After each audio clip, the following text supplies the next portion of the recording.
찬송가 6장 목소리 높여서를 함께 부르심으로 2023년 10월 2일 월요일 새벽 예배를 시작합니다.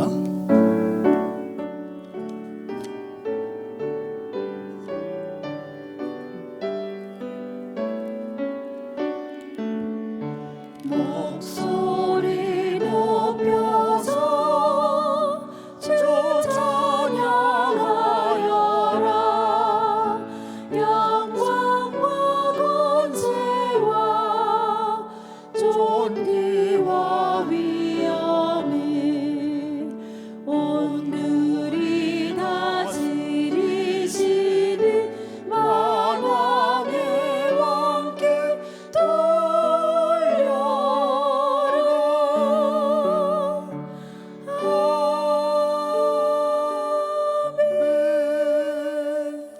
계속해서 찬송가 421장입니다. 내가 예수 믿고서 함께 부릅니다.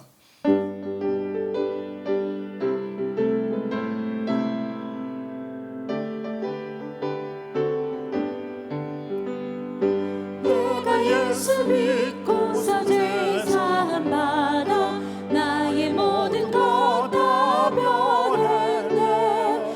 지금 내가 가는 길 천국길이요 주의 피로 내 죄가 씻겼네. 나의 모든 것 변하고 그 피로 구속받았네. 하나님은 나의 구원 되시오니 내게 정죄함 없게 내 주님 밝은 빛 내사 어둠에 지니 나의 모든 것 다 변했네. 지금 내가 주 앞에 온전케 되면 주의 공로 의지함일세. 나의 모든 것 변하고 그 피로 구속받았네. 하나님은 나의 구원 되시오니 내게 정죄함 없게 내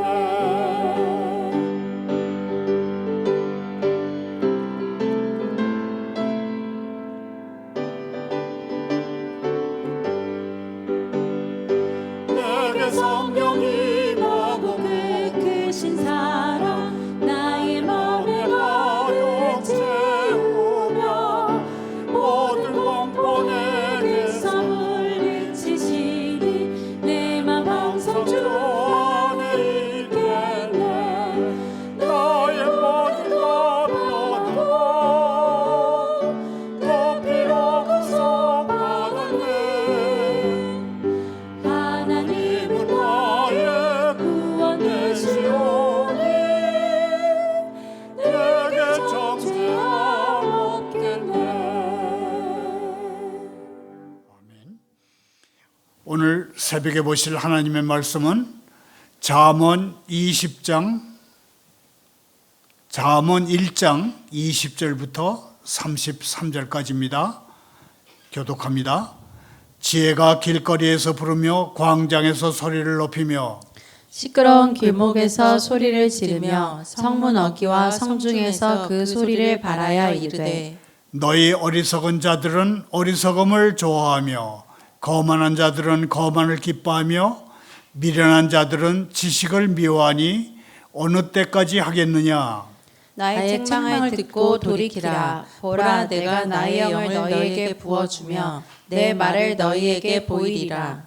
내가 불렀으나 너희는 너희가 듣기 싫어하였고 내가 손을 폈으나 돌아보는 자가 없었고 도리어 나의 모든 교훈을 멸시하며 나의 책망을 받지 아니하였은즉 너희가 재앙을 만날 때에 내가 웃을 것이며 너희에게 두려움이 임할 때에 내가 비웃으리라.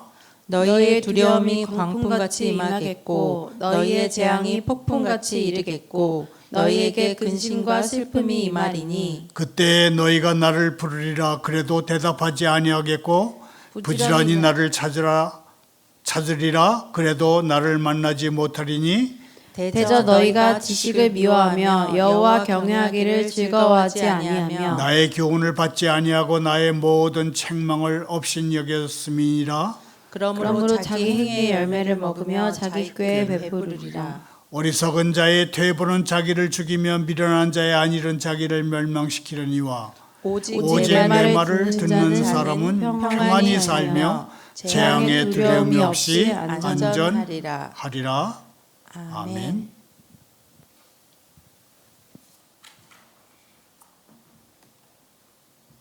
하나님 아버지, 주저하고 머뭇거리는 사람에게 하나님 나라가 임하는 위기를 진지하게 받아들이라고 재촉하신 주님, 저희가 게을러서 가장 편한 길을 택하는 태도에 빠지지 않게 해 주옵소서. 주님의 사랑이 나타나는 그 위기의 날을 저희가 할 수 있는 모든 지각과 믿음으로 맞이하고 싶습니다. 예수님의 이름으로 기도하옵나이다. 아멘. 오늘의 설교 부제목은 위기, 지혜가 가장 필요한 때입니다. 이 부제는 사람은 어느 때에 지혜가 가장 필요합니까? 라는 질문에 대한 답입니다. 한 사람의 인생에서 두려운 일이 폭풍처럼 덮치고 재앙이 회오리 바람처럼 휩쓸며 고통과 슬픔이 있을 때, 그때가 지혜가 가장 필요한 때입니다. 설교 중에는 개혁 신교회 교인 가운데 8.2%가 이단 사이비 종파에 속해 있다는 충격적인 조사 결과를 전하겠습니다. 이단을 전문적으로 연구하는 이들에 따르면 개혁 신교회 출석 인원 545만 명의 8.2%인 59만 명가량이 이단 종파의 신도로 추산되며 평균 22세 때에 이단에 가장 많이 빠진다고 합니다. 청년들이 이단 집단에 들어가면 인터넷 못하고 책 읽지 못하게 하고 외부와 전화 통화를 금지시켜서 그러면서 서로 감시하는 공동체 속으로 집어넣어서 노동력을 착취하는 그런 구조라고 합니다. 먼저 잠언은 어떤 성경책인지부터 살펴봅니다. 잠언은 다윗 왕의 아들 솔로몬의 격언집입니다. 솔로몬은 많은 명언을 남길 만한 자격이 있는 사람이었습니다. 그가 자신의 명언집을 남길 만큼 지혜롭게 된 것은 무엇보다도 하나님이 그에게 복과 낙을 내리셨기 때문입니다. 성경 말씀에 솔로몬이 기브온 산당에서 하나님을 배웠을 때 하나님은 그에게 무엇이든지 구하라 하셨고 솔로몬은 다른 게 아니라 지혜를 구했습니다. 하나님은 자기의 재산, 명예 그런 것보다는 나라와 백성을 공의와 정의로 다스리고 바른 길로 인도할 수 있도록 지혜를 주십시오 하는 솔로몬을 귀하게 여기시고 그가 구한 것보다 큰 지혜를 주셨습니다. 또한 그가 구하지 않은 것들까지도 덤으로 복으로 주셨습니다.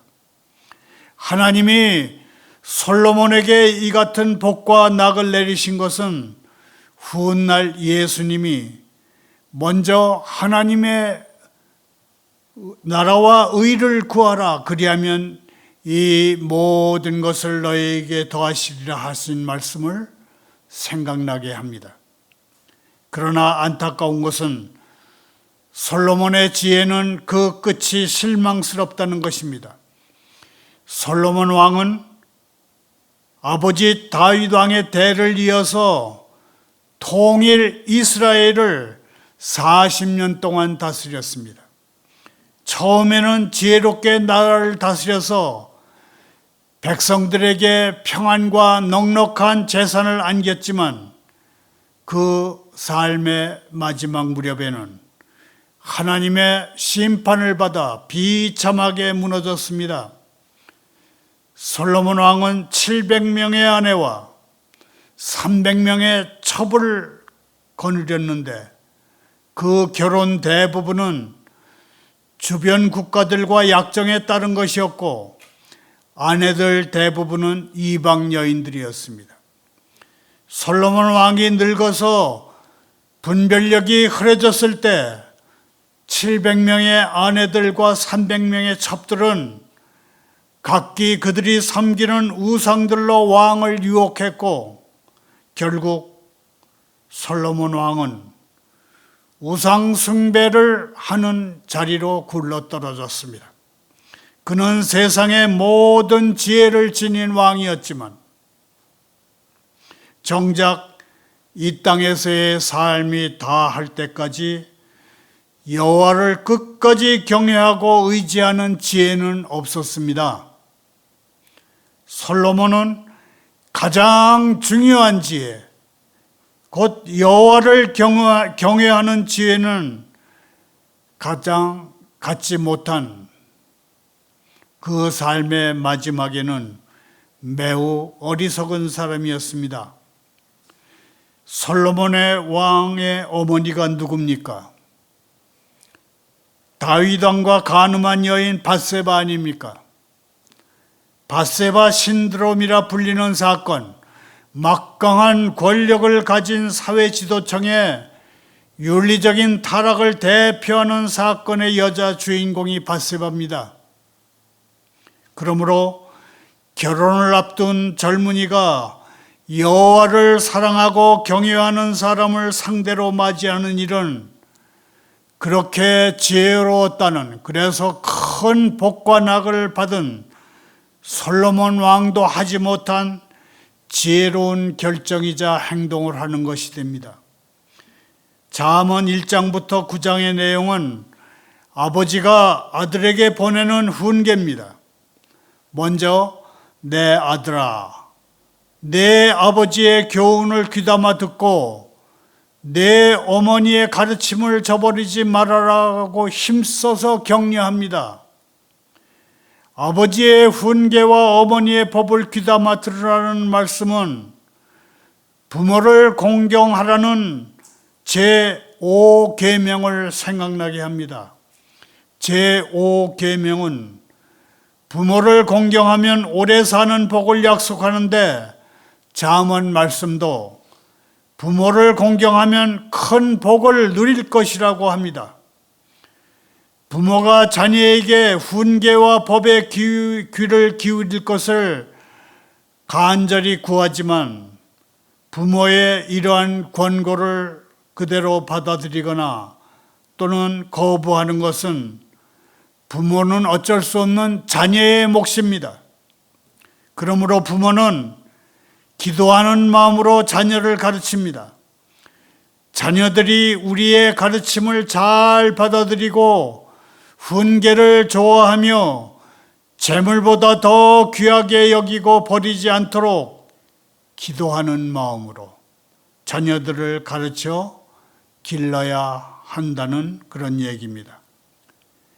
부모의 교훈과 가르침을 저버리지 말으라는 권면에 이어서 아들에게 보내는 훈계는 아들아, 악한 자들이 너를 꿰일지라도 넘어가지 말아라 하는 말씀입니다. 악인들과 어울리지 말라는 이 말씀은 부모가 자녀 교육에 마음과 몸을 모으는 이유는, 마음과 힘을 모으는 이유가 자녀가 악한 무리와 놀아나는 것을 미리 막기 위해서임을 암시합니다. 품성과 도덕을 가르쳐 기르는 것, 그것은 우리 자녀들이 거친 세상에서 악인들과 한 패거리가 되는 것을 막아주는 예방주사 같은 것입니다. 가장 크고 이기기 힘든 꾀임은 언제나 나이가 비슷한 또래들에게서 옵니다. 아이들이 같은 또래 친구라며 접근해서 유혹하는 것을 물리치는 것은 몹시 어렵습니다. 아이들은 또래 친구들과 어울리는 것을 가장 중요하게 여기기 때문에 그렇습니다. 이때 부모의 도덕적인 가르침은 실제적인 가치를 지닌 것이어야 합니다. 부모의 가르침과 권면은 또래들의 유혹보다 강한 것이 되어야 한다는 그런 얘기입니다. 아무리 악인들이라 할지라도 죄 없는 사람을 까닭없이 공격하는 것은 심리적인 부담이 될 수밖에 없습니다. 그러므로 악인들은 엎드려서 기다리고 숨어서 기다리다가 재미라고 하는 것을 명분으로 양심에 사탄의 도장이 찍히는 짓을 합니다. 자녀가 친구들의 꾀임에 빠지지 않을 때 부모의 가르침은 왕관과 목걸이처럼 빛난다고 성경은 말합니다. 오늘의 성경 본문에는 잠언에서 가장 중요한 인물이라 할 수 있는 여인이 처음으로 그 모습을 드러냅니다. 이 여인은 여자로 의인화된 지혜입니다. 그 지혜가 길거리에서 부르며 광장에서 소리를 높이며 시끄러운 길목에서 소리를 지르며 성문 어귀와 성중에서 소리를 칩니다. 이처럼 지혜는 온 세상 곳곳에 가득합니다. 지혜로운 창조주께서 세상을 창조하실 때 지혜로 하셨기 때문입니다. 게다가 지혜는 어디 으슥한 데 숨지 않고 사람들에게 자기 말을 들으라며 소리칩니다. 지혜가 큰 소리로 외치는 메시지가 무엇입니까? 어수룩한 사람들아, 언제까지 어수룩한 것을 좋아하려느냐? 비웃는 사람들아, 언제까지 비웃기를 즐기려느냐? 미련한 사람들아, 언제까지 지식을 미워하려느냐? 지혜가 큰 소리로 외치는 것은 사람들이 대부분 지혜를 찾지 않기 때문입니다. 어리석은 사람들은 별로 깊이 생각하지 않습니다. 거만한 사람들은 반항적이고 냉소적입니다. 반항적이고 거만한 사람들은 언필칭 스스로 자기들은 자유의 영혼을 가지고 있다고 말합니다. 미련한 사람들은 도덕적으로 무감각합니다. 그래서 더 좋은 것이라고 할지라도 변화를 싫어합니다. 자신이 처한 상황에서 주저앉기를 그냥 좋아합니다. 결국 각자 익숙한 것에 따라 길을 택하고 기뻐합니다. 그러나 누구라도 현재보다 더 좋고 행복한 삶을 선택할 수 있습니다. 그러므로 지혜는 어느 때까지 그렇게 살겠습니까? 그렇게 묻습니다. 지금도 늦지 않았으니 지혜로운 사람들이 되라고 강권합니다. 사람은 어느 때에 지혜가 가장 필요합니까? 너희의 두려움이 광풍같이 임하겠고 너희의 재앙이 폭풍같이 이르겠고 너희에게 근심과 슬픔이 임하리니 그때에 너희가 나를, 여인을, 지혜를 부르리라. 성경에 그렇게 기록되어 있습니다.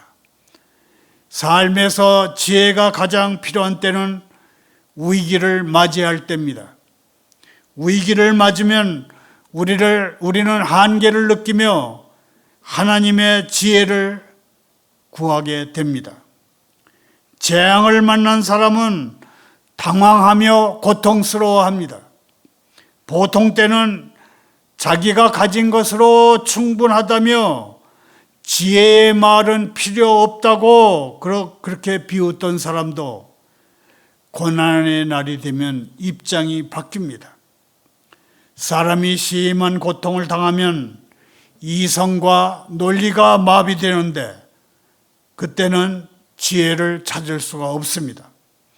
보통 때 여호와 경외하기를 즐겨하지 않고 교훈을 받지 않으며 지혜의 책망을 업신여겼기 때문에 정작 지혜가 필요한 때, 곧 재앙과 고통의 때에 지혜를 찾을 수가 없는 것입니다.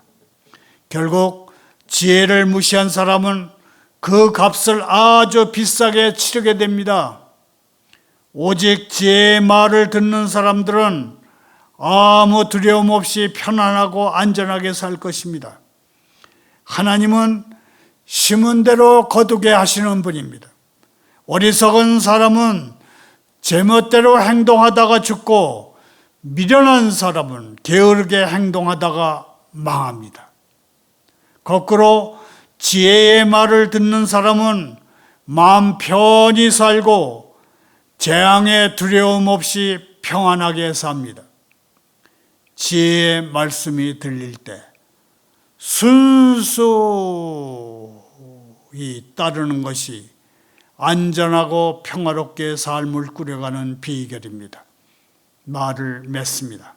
잠언 1장 32절 33절을 다시 읽겠습니다. 어리석은 자의 퇴보는 자기를 죽이며 미련한 자의 안일은 자기를 멸망시키려니와 오직 내 말을 듣는 자는 평안히 살며 재앙의 두려움이 없이 안전하리라. 여기서 잠깐 이단에 빠지는 20대 젊은이들이 왜 그렇게 되는지와 여기에 대해서 정통교회가 해야 할 일들을 생각해 보겠습니다. 이단을 전문적으로 조사하는 이들에 따르면 자칭 개혁 신교회 교인이라고 말하는 사람들 59만 명이 이단에 빠져 있습니다. 전체 교인 545만 명의 8.2%입니다. 이단 종파 활동을 시작하는 나이는 평균 22살로 가족이 권유해서가 38.2%로 가장 많았고 친구나 친인지의 권유 19.1%, 스스로 12.2%가 뒤를 이었습니다. 이단 사이비의 가장 큰 특징은 소위 가스라이팅이라고 하는 세뇌 방식에 있습니다. 추종자의 생각하는 능력을 빼앗습니다. 그래서 다른 사람의 지시에 따르도록 심리를 조작합니다. 이것을 심리학에서는 가스라이팅 그렇게 부르는 모양입니다. 이 이단 사이비 집단은 인터넷 접속을 금지시키고 책 읽기도 못하게 하고 외부 정보를 철저히 차단한 다음에 서로 감시하게 해서 노동력을 착취합니다. 한마디로 추종자들의 불안 심리를 악용하는 전형적인 사기 수법을 쓰는 집단입니다. 김기호 교수 같은 기독교 변증가들은 이단 사이비 종파에 대한 대책으로 초대교회처럼 하면 된다고 말합니다. 첫째, 초대교회처럼 예배하고 기도함으로 예수 그리스도의 능력을 되찾게 하고, 둘째, 초대교회처럼 전염병이 만연했을 때 그 환자를 가족과 병원이 버린 상태에 있는 병자들을 교회가 사랑으로 돌보고 치료함으로써 사람들 마음의 감동으로 다가가야 한다고 강조합니다. 다시 성경으로 돌아옵니다. 모든 사람은 순종과 불순종의 갈림길 위에 서 있습니다. 순종의 길 끝에는 참된 평안이 있고 불순종의 길 끝에는 멸망이 기다리고 있습니다. 이 세상의 많은 사람들이 그 끝에 사망이 기다리는 불순종의 길을 고릅니다. 이때의 사망은 영혼의 사망을 말합니다. 우리 예수 믿는 사람들은 세상 사람들이 가려는 넓은 길로 가지 말고 하나님이 원하시는 그 입구가 좁은 길로 가야 합니다. 하나님이 주신 말씀을 읽고 묵상하면서 주님이 앞서가신 좁은 길, 순종의 길, 평안의 길로 거침없이 나가야 한다, 그런 말입니다. 하나님은 구원의 문을 활짝 열어놓으시고 큰 소리로 외치십니다. 그러나 그 구원의 문은 어떤 사람에게는 닫힐 것이고 한 번 닫힌 문은 또다시 열리지 않을 것입니다. 그러므로 우리는 간절히 원하는 마음으로, 매우 다급한 마음으로 하나님의 말씀을 읽고 묵상하고 또 그 말씀대로 살아야 합니다. 나아가서 전도해야 합니다. 감사합니다. 기도합니다. 하나님 아버지, 저희를 늘 현실의 충만함 속으로 다시 이끌어 들이시며 언제나 가장 적당한 때에 주시는 주님의 선물에 만족하게 하시며 정직하고 부지런히 저희의 할 일을 하게 하시는 주님, 저희가 호기심에 이끌리지 않게 해 주십시오. 주님의 마음에 드는 충성되고 지혜 있는 종이 되게 해 주십시오. 중국에 갇혀있는 2600명의 탈북민들을 지켜 주십시오. 시진핑 중국 국가 주석이 전 세계 54개 인권단체들에서 보낸 공개 서한에 제대로 반응해서 탈북민들이 살 길을 찾게 해 주십시오. 예수님의 이름으로 기도하옵나이다.